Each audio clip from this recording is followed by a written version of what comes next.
जय श्री राम दोस्तों, हम करने वाले हैं क्वेश्चन नंबर 4।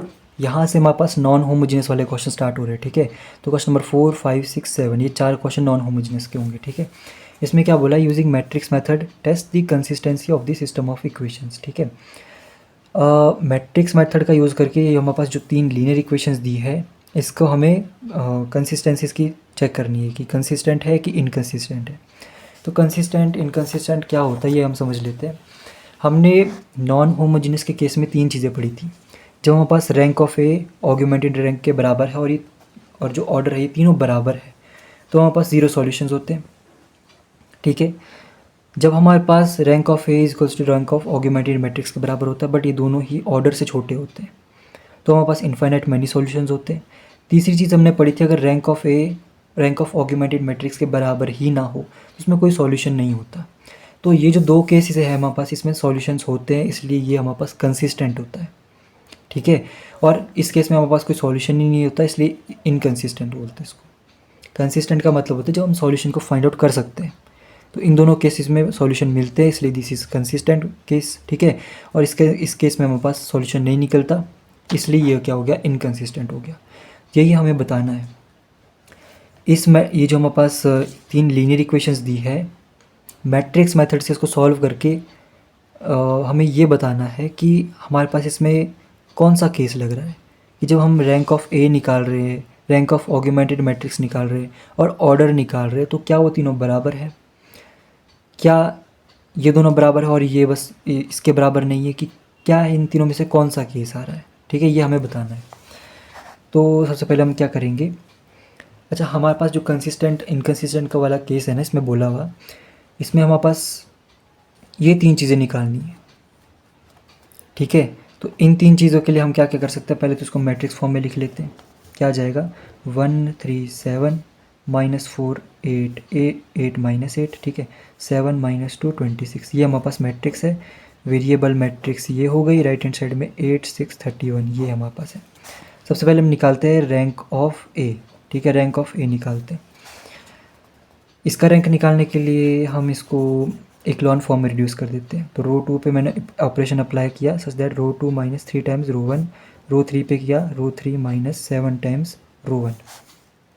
हमारे पास क्या आया देखते हैं, तो 1 -4 7 एज इट इज़, 3 में से 3 गया 0, 8 में से 12, 8 + 12 कितना होता है 20, और -2 7 या 21 माइनस का 23। ठीक है, 7 - 7 0, -8 और 7 चौके 28।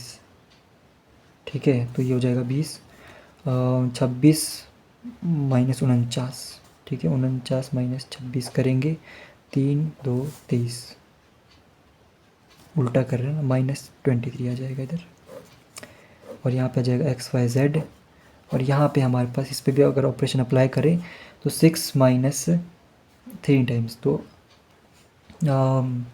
कितना रहेगा, 8 या 24।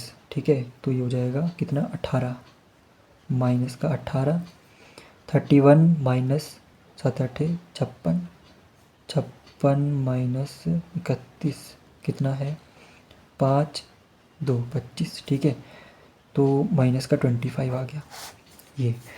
अब हम क्या कर सकते हैं, और हम रो 3 पे ऑपरेशन अप्लाई कर सकते हैं सच दैट रो 3 - रो 2।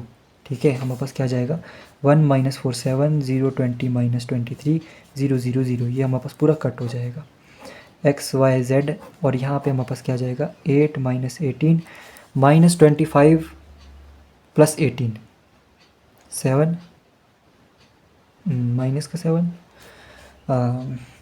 हाँ माइनस का 7 आ जाएगा। ठीक है, तो ये हमारे पास है। ठीक है,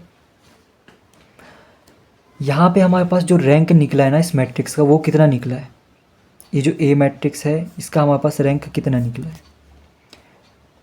अगर हम इक्लॉन फॉर्म में रिड्यूस करते हैं तो उसके अकॉर्डिंग ये होता है, जितनी हमारे पास number of non zero rows होती है उतना उसका रैंक होता है। इसमें कितनी number of non zero rows है, 2, तो इस मैट्रिक्स का जो रैंक है वो कितना है, 2 है। ऑगमेंटेड मैट्रिक्स क्या होती है, जब हम इसको और इसको साथ में लिखते हैं, 1 -4 7 0 20 -23 और 0 0 0, और इस मैट्रिक्स को भी यहाँ पे डालना है, 8 -18 7। अब जो बनी मैट्रिक्स ये बनी ऑग्यूमेंटेड मैट्रिक्स, इसका रैंक कितना है, नंबर ऑफ़ नॉन ज़ीरो रोज़ कितनी है इसमें, 3 है। यहाँ पे 7 है ना, तो तीनों रोज़ है हमारे पास जो पूरी नॉन ज़ीरो है। यहाँ पे 3 तो है पर यहाँ पे 7 है, तो हमारे पास जो रैंक ऑफ ऑग्यूमेंटेड मैट्रिक्स है वो कितना है, 3 है, ठीक है। और रैंक ऑफ ए कितना है, 2 है।